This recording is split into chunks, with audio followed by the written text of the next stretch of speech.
Well, thanks for joining us. I'm Dan Yerger here with the Taking the Leap podcast. And today we're talking to Mike Pharris, a CPA here in Longmont, Colorado, who has over 31 years of experience in the world of being a certified public accountant, which I'll just tell you right now is longer than I've been alive, so he knows what he's talking about. We really cover some really interesting stuff. He talks about a career in just about every corner of the world in accounting and working on tax prep, talks about kind of the unique needs of business owners, and some of the interesting industry challenges that really exist for accountants. I think you're really going to enjoy it, and it doesn't hurt that he's got a great accent from West Tennessee. Thanks.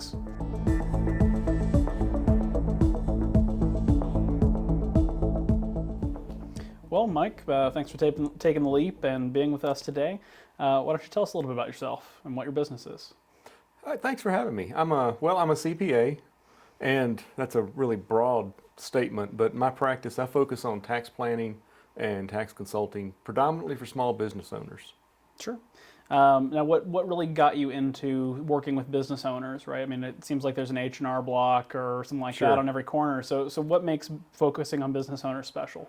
Well, tax preparation, anybody can fill out forms. Sure. And I tell my clients that if the biggest thing you're looking to get done is to get your forms filled out, I'm probably not the best choice, because to me, the tax return is the culmination of a year's long of planning. So you start this, and in the fall, the season we're in now, October, November, December, that is the season for tax planning, because you can pull levers and you can impact net income and taxable income up to December 31st. After that, it gets very difficult to implement any real measure of impact on a tax return. Sure. So what would you say the mission is? Is it to try to get business owners to realize that tax season really starts in October, not in April? Maybe that's part of it. But my clients that I have the most success with and that seem to find the most value in what we do are the ones that think it is important to understand what's going to happen when I file my tax return next spring here in the October-November timeframe, because like I said, this is the time when you can impact things. I told somebody last year, they made the comment that tax planning was complicated and we were dealing with the new tax act and all that nonsense. Sure. And I joked and I said, well, if you think it's complicated in the fall, wait till you try it in the springtime. Yeah, I have absolutely no doubt. Was that kind of, I have to imagine it was a really hard time, right? Going from one tax code to the next tax code, kind of almost overnight. Overnight, yeah. I've been doing this for 31 years, and that was the single largest change in 1 year that we've had in that whole 30-something year time frame. It was a challenge. There were bits and parts of those tax code changes that impacted everyone. The tax rates went down, and that impacted every return. The itemized deductions changed dramatically, and that allowed a lot of people to not have to itemize deductions. And so there was just a myriad of impacts from low income all the way to the highest income taxpayers had things that impacted them. Sure. But you said you've been doing this for 31 years. You didn't pop out of the ground a tax accountant. So I mean, where are you from? Tell us about yourself. Well, I grew up in West Tennessee. I grew up in a small rural community in West Tennessee, like a lot of folks in country kid. When I was in high school and out of high school, I was working for a restaurant enterprise, and the owner of the franchise did some things with his accounting records that really impressed me and showed me how you can use your accounting information to make business decisions. And so when I enrolled in college, I decided to major in accounting really because of that experience, having seen what he did using his cost of goods to tell him, how his profitability was being impacted by the decisions his manager was making. I thought that was pretty insightful, and I wanted to learn more about how to do that. Sure. I feel like something that I personally deal with, and I'm sure a lot of other business owners deal with, is at some point you have to take your hands off the wheel, right? And I don't mean that in terms of literally driving around, but when it comes to like your books, your financials, all of that, you're an accountant, you probably are in that day to day with your business because you have the skills, the knowledge. That's just normal for you. I'm a financial planner. That's normal. It's a day-to-day thing for me. But, at some point running a restaurant, working in a factory, building stuff, at some point you're not an accountant, right? Mm-hmm. And you've got to take your hands off of it. So I feel like that's a stressful moment to kind of rely on somebody. But to have somebody owning a restaurant be insightful enough to really take advantage of that is kind of unique, or I think probably rarer. Maybe not so rare for your clients who've been trained by you to pay attention to it, but that certainly becomes the greater challenge. But so you went from kind of just going to studying accounting straight into a tax practice, or? Not really. I worked as an auditor for a few years. My career, I started out of college. I started with one of the larger national accounting firms, and I worked on clients that were publicly traded and helped them deal with their SEC filings.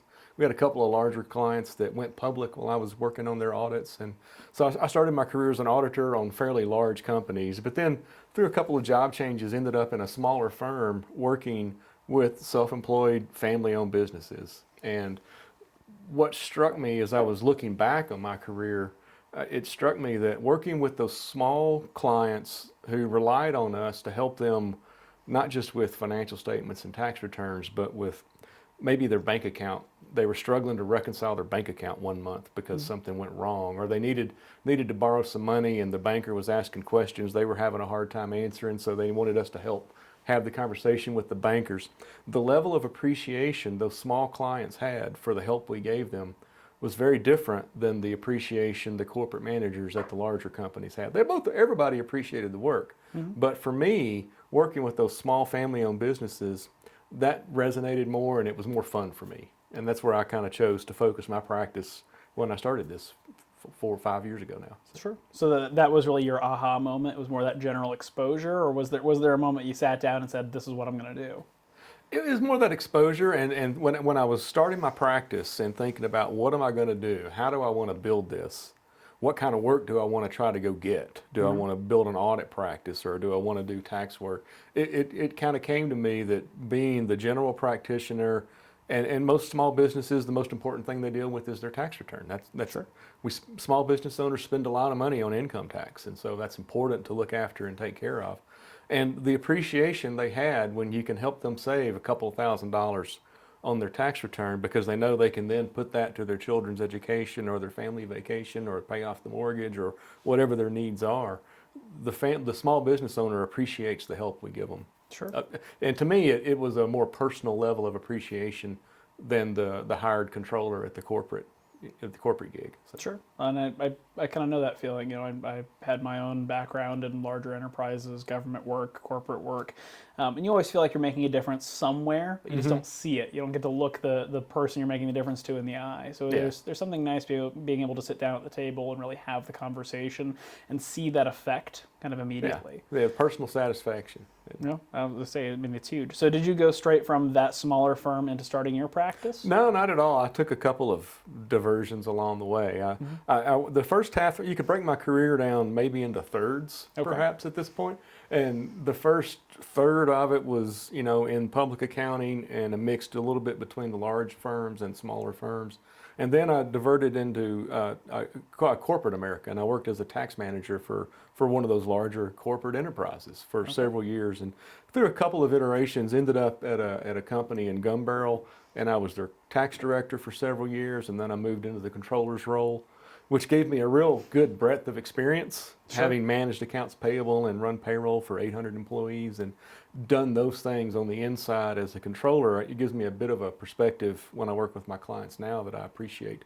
But so I spent a great deal of my career in public accounting and then another large chunk of it in industry. And so I've got the perspective from both sides. And then the industry job, we got acquired. The company I was with was acquired by a much larger enterprise, and we went from a standalone business that was doing fairly well on our own, and we thought we were pretty big at $150 million a year, but our new parent company was over $1 billion in revenue. So we went from a very successful enterprise to a very small division of a large company, and it wasn't much fun anymore. So was that kind of your cue to go ahead and head out the door? That's when I went on the soul search and decided, okay, what have I enjoyed in my career? I can't work here any longer. This just isn't fun anymore. Sure. And what do I want to do for the next 15 to 20 years of my career? And I landed, I looked back at what I'd enjoyed the most, and that's where I realized it was really working with the small business owners, and I decided to try to create that. Fair. What did you do, if anything, to prepare for that, or did you just kind of leave the company, hang your shingle the next day, and go out in the world? Somewhere in between those two extremes. Having been the controller and tax director for 8 or 9 years at a company in Gun Barrel, I'd built a pretty good network of connections in the Boulder County business community, greater Denver metro business community. So I relied on those connections and let people know what I was doing, Sure. what I was trying to accomplish, and referrals kind of started coming slowly. I joined the Longmont Chamber of Commerce and let people know what I was doing, and that's been a very fruitful endeavor. And the small business community in Longmont's powerful. I've made the comment that Longmont is built on small business, and the chamber members want all the other chamber members to be successful. So if you're a part of that community, you're going to get a little help, and as long as you take advantage of it, you can make it work for you. Sure. And what was the biggest challenge you faced in that transition, right? I mean, people always look at successful businesses and just sort of imagine that they just appeared on this earth. Yeah. But I think you and I both know that's not really the case. So I mean, what were the trials and tribulations like? One of the biggest challenges has been really trying, and when it's not tax season and you have no doubt about what to do, that one of the biggest challenges is how to spend your time. How do you most productively spend the next hour of your day? If you don't have a deadline looming but the tax return to finish, what should you be doing? Should you be marketing in some way? Should you be going to lunch with a referral source, calling up an old client? How do you spend your time when you're not focused on deadlines? And that I think most small business owners struggle with that in some capacity. Sure. Well, I mean, you also have what some would probably identify as a more seasonal business, right? It should be. It should be. Well, and to your point earlier, right? Tax season starts in October, but that's finishes in October. Sure. Well, and that's I'll say it's a big circle.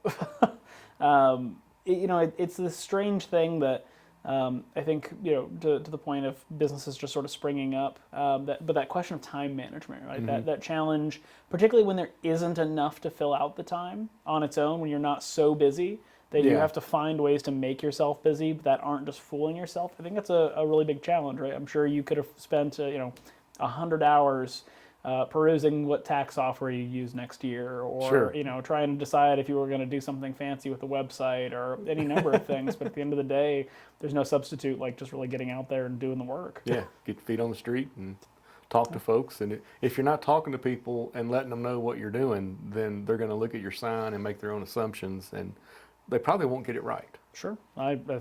That is probably very true. That's probably one of the bigger challenges as a small business tax preparer. From a marketplace perspective, you've got a plethora of choices for the consumer.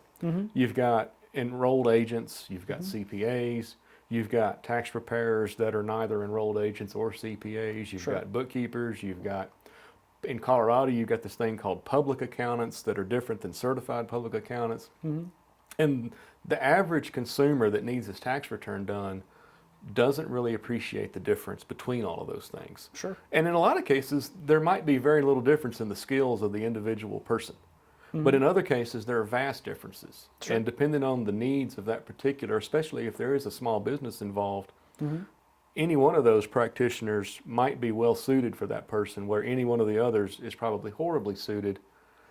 And the consumer has a tough time vetting those out. Sure, I definitely appreciate it. I mean, as somebody who has more letters behind his name than his name, I can really understand where the public doesn't really get the difference, right? Yeah. Or where they think they need a CPA for everything, but maybe for some things I don't want to say it's beneath the CPA, but to that person who makes $30,000 working in retail every year.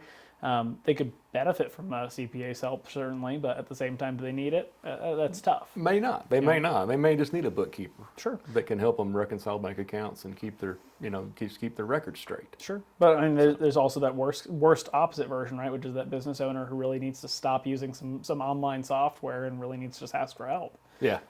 I like one of the concepts I talk to a lot of my clients about is keeping books, and just where do they draw the line between what do they do themselves and what do they rely on a service provider for? And most of my clients, none of my clients are accountants. Sure. So none of them went into business to keep books. Yeah. And so, but they do need to keep records for themselves so they know what they're doing. And Sure. and it doesn't make sense for a lot of small business owners to pay for a full-time bookkeeper. They should do some of that themselves. Sure. So there's some point where there's lost, or what is it, the scale of lost returns, so to speak, where you're not doing what's in your best interest. You should pass this off, and figuring that point out is tricky sometimes, and it changes as businesses grow. Sure. Well, I think it's tough to know what that point is for any given individual. But at the same time, some businesses have multiple employees on day one, right? You've got a restaurant, you can't be the chef and the waiter and the host. You need help. You need help, and that's instantaneously more complicated. But you've got solo attorneys or chiropractors or folks like that who architects, might be very simple from a bookkeeping standpoint for a long time, but there's such an element of you don't know what you don't know, right? I've never met anybody other than accountants who've actually read the IRC. And if anybody wants bedtime reading, I'm sure it's a great choice. But one of the most dangerous concepts in the small business world is not knowing what you don't know. Truer words never spoken. So I guess on that point, if you were going to sit down here and talk to a college student or somebody looking to make a career change, who is going to try to do what you do, what would you tell that person? What do they need to know? What don't they know? Perspective. The biggest thing I think the biggest asset I think I have when I help my clients is the breadth of perspective. I've worked in large corporate America. I've worked with tiny little companies. I've been a service provider to both, and I've been an employee in both. So that gives me a lot of perspective to pull ideas from. And the accountant that's just gotten out of college that wants to be a self-employed CPA, certainly qualified and able to go hang a shingle. Sure. But what have they experienced and what have they learned other than what they saw in school? They're probably technically very competent and might know more about some tax concepts than I do. Sure. And that's great. I need to hire that person to help me probably. But they need, and that's the point. They need to work in industry or in a firm as a provider for a little while to gain some of that perspective, just to get around the block a couple of times, so to speak. Sure. So you've got some experience to pull from when you start being asked questions. Sure. Now, do they need to come and work in a practice like yours to work with clients like yours, or is it Not more necessarily. Not necessarily. Depends on where they want to work. Sure. And if they want to work in larger enterprises, then they need to work in a larger firm. Sure. If they want to work in a small business service environment, then my firm would be a great place, or one like it. Sure. I know a big conversation happening in my field or my profession is succession, right? The average age of financial planners over 58 years old. Starting next year, we're supposed to have a 200,000 shortage of financial planners. So there's just this huge conversation about bringing the next generation in and having the kind of the current generation figure out how they're going to phase out or grow out of their business. Because I think accountants, probably like attorneys and doctors, run into that problem where we just sort of die in the chair. We have the same problem, yeah. So you work till you retire, and you retire, and you die when you retire. Sure. So what would you say to those students who are looking at it from that perspective of, I'm just going to go find some big practice that already exists, and I'm just going to buy it out, or I'm just going to inherit it, or something like that? What are they not thinking about that you're thinking about as a firm owner? Succession's a challenge for CPAs, and it's just like in financial planning. It's such a personal service that a lot of times somebody buys out of practice, and a third to a half of the clients leave within the next 2 years. Sure. And because of that, practices don't sell for large multiples. So, sure. So it makes it a challenge for a practitioner like me in a sole proprietorship to retire or to plan for retirement. Because you really can't plan on selling the business like a lot of our clients like to think they can. So there's a lot of ways to solve that. You can hire somebody and make them a partner so that your clients know them already, so it's not an unknown quantity. Sure. But even in that environment, I've had clients come to my practice that have gone through that kind of ownership change and said, I just didn't like the new guy. So it's a real hard thing to solve. Sure. And I don't know, there's no good answer for it. And cloning technology? Family, if you can get your kids to work in your firm, that's a good strategy sometimes. But my kids didn't want to be CPAs. They sell what I did when they were little. Sure. So. Well, I say, but your practice isn't a solo practice anymore, right? You've got a team. So what are you doing in your business day to day? Well, trying to train my team. Like I did hire a professional staff last year, so we're trying to get him trained so that he can do the same kind of things I do with the clients, so that I'm not the only one in the office that can do all this stuff. And that's, that knowledge transfer. It's kind of the franchise model. If I can do this and I can train my staff to do this, then together we can do more than twice as much as I can do by myself. Sure, makes a lot of sense. That's the growth kind of strategy, so to speak. And it takes time. Well, yeah, absolutely. It took me 30 years to, so yeah, I can't train somebody in one to do what I learned in 30. So it takes time. No, and a measured pace on growth kind of the challenge. And that's what becomes, how do you maintain the balance between the phone ringing and clients asking for help and being kind of unwilling to say no and doing the work as well as you should be doing it. Sure. Now, I mean, training a team obviously is not the work of accounting, right? It's just kind of a necessary evil of running a business is getting somebody up to speed so that they can be an effective part of it. So, I mean, what do you really enjoy about your business right now? The thing I enjoy most about my business is talking with my clients. I'm not sure how many business or individual clients I have really in total, but the thing that continually surprises me as I meet new clients coming in is the new and interesting ways that people have found to generate revenue.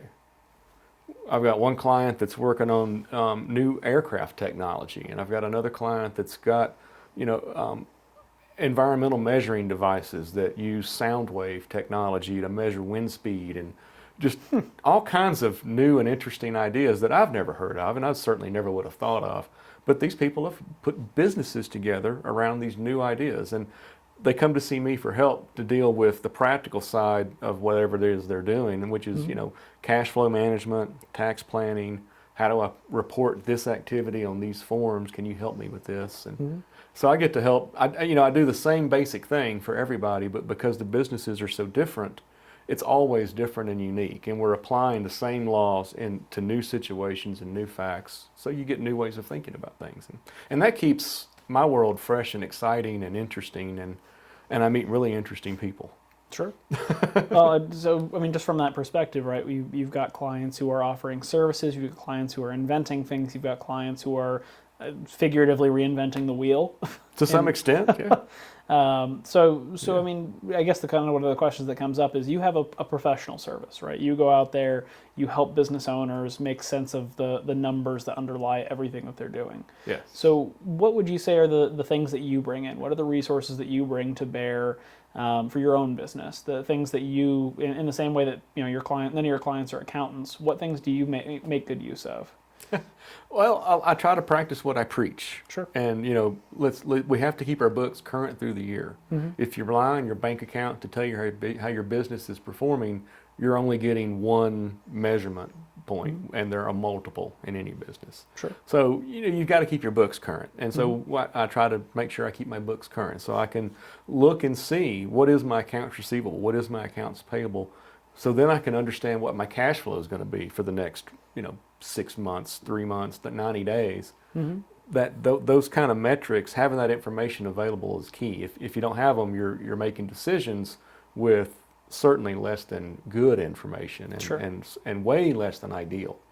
And then, not waiting till the last minute to figure out tax return data and I may have waited till October 15th to file my return, but I knew what the answer was back in February. Sure. So what I guess is the biggest surprise about owning your business? The myth of controlling your schedule. Now that wasn't really a surprise. One of the biggest surprises is kind of how much fun it is. Yep. This really, deciding to go self-employed was a scary decision, Sure. and it's 5 years in the past now. So now I can look back and say, well, of course it was going to work. But we're only 5 years in, so there's a long way to go. But it's been very rewarding. The acceptance in the marketplace has been better than I ever would have hoped it would be. It's without a doubt one of the most rewarding things I've ever done, and working with clients that really appreciate what I do and tell me thank you. And they mean it. And then when you run into them in town, they don't turn their head and run away. They come over and say hi and introduce you to their wife or their child or whoever they're with. It's just really rewarding to be a small business owner and find acceptance and realize that what our idea is working and people like the ideas we have. So it's enjoyable.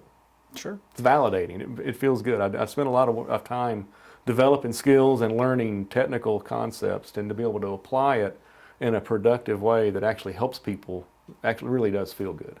No, I kind of know that feeling. Yeah, Just a little you bit. can relate to that, right? I can relate to it. I can't say I spent 31 years honing my craft, but I can at least relate to the experience of feeling good about making a difference and knowing that you kind of get to keep doing that for folks. Yeah. So what do you think is next in your profession? Not so much for you as an individual, but what do you think a practice like yours looks like in 30, 40 years? Very different, I suspect. One of the and you know, a core of my practice is tax preparation, and it's coupled with the planning and the consulting side of it. But a big piece of the work we do is tax preparation, and if I was 15 years younger, that would probably cause me a lot of concern. And the national folks that we talk to in our profession are telling us that if your firm is based on tax preparation and or bookkeeping, then you're really at risk.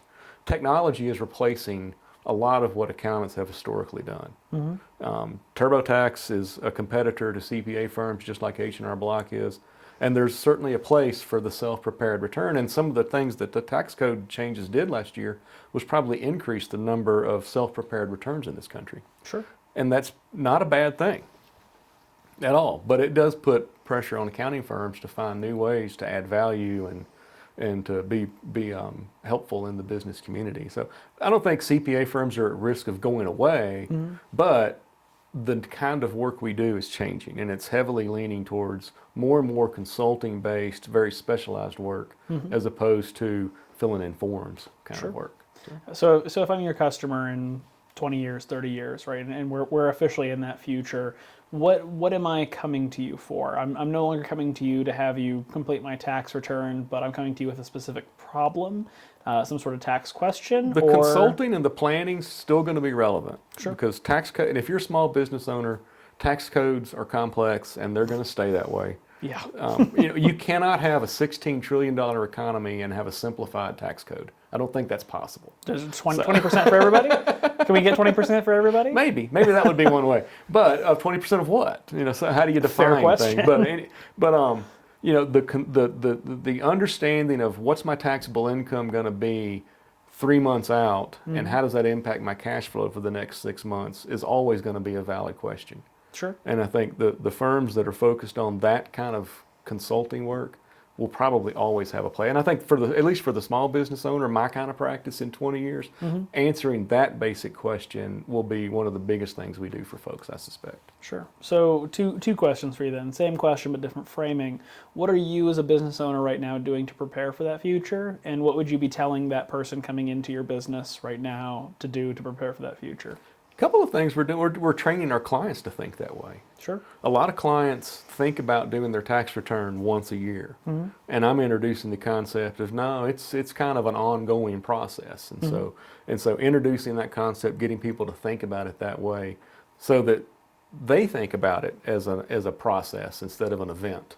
Sure. That makes a difference, because then they're in tune with that way of doing things, and then teaching my staff how to answer those kind of questions and do those kind of projections, so that we've got a bigger bucket of resources to bring to the table. That makes a lot of sense. So I guess probably something I want to wrap up on here a little bit is, what would you want to share with kind of your fellow business owners in general? If you could take this as kind of your microphone on the hill moment for a second. What are we not doing? What are we not thinking about? What are we doing wrong that you want to get across to us that we need to know from your perspective as the person who is there doing very high quality tax work for businesses? A lot of business owners look at taxes as a reactive event, as opposed to an ongoing process, as opposed to a once a year event. And one of the partners I worked for right out of college introduced that concept to me, and the quote he said, "The tax return is the culmination of a years long of planning work." And when you get to December, you should know about what the tax return is going to look like. And the clients I do the most planning with in the October-November season, even though we may not really start on their return for a lot of reasons, we don't really get started on the return until March, along with the other 150 returns we're working on at that time. The ones we did all the planning work on, that's no big deal, because we know the answer, and we're putting the final pieces in a puzzle that's 90% complete. So doing that return in March that had all the planning work done is a lot easier than working on the returns that showed up fresh. Even if they got into our office in mid-February, if we didn't do the planning work, we don't know what the blueprint says. It's a much easier process to work with the ones that we had all the preliminary work done. Sure. And I can take a guess at this, but I'll ask from the perspective of all those business owners you're saying that to, what's in it for me? right? It sounds like I'm just making your job easier. So really, what is the great value? Or is it it's going to cost me more? Yeah. And it might cost a little more in terms of total fees over the whole year. But if you can go into the holiday season knowing what your fourth quarter estimate's going to be, knowing how much money you're going to owe with the return in April, and how much cash flow you're going to need to come up with to fund retirement contributions, and whether you fund that in February, March, or April, or you fund it out in the summertime over an extension, having all that information to work with. Oh, and by the way, you probably know about what your estimated payments for the next year are going to look like too. So we've answered some of the biggest cash flow questions that occur in a business owner's year, all in one fell swoop. Having that information now allows you to make other decisions about college education funding, vacation planning. Do I need to buy? Am I going to buy another investment property? And you've got pretty solid information for one of the biggest cash requirements you have in a business owner's life. That's what's in it for you is information. Well, I think that's pretty darn powerful. It is. Well, Mike, I'm going to say thank you for coming in. I'm going to say thank you to Stranahan's for fueling our conversation Cheers. here. Cheers. Thanks for having me. My pleasure, sir. Taking the Leap is filmed in Longmont, Colorado. Produced by Jeff Zimmerman. Audio and visual by M3 Films. Taking the Leap is a program by My Wealth Planners, an independent, fee-only registered investment advisor.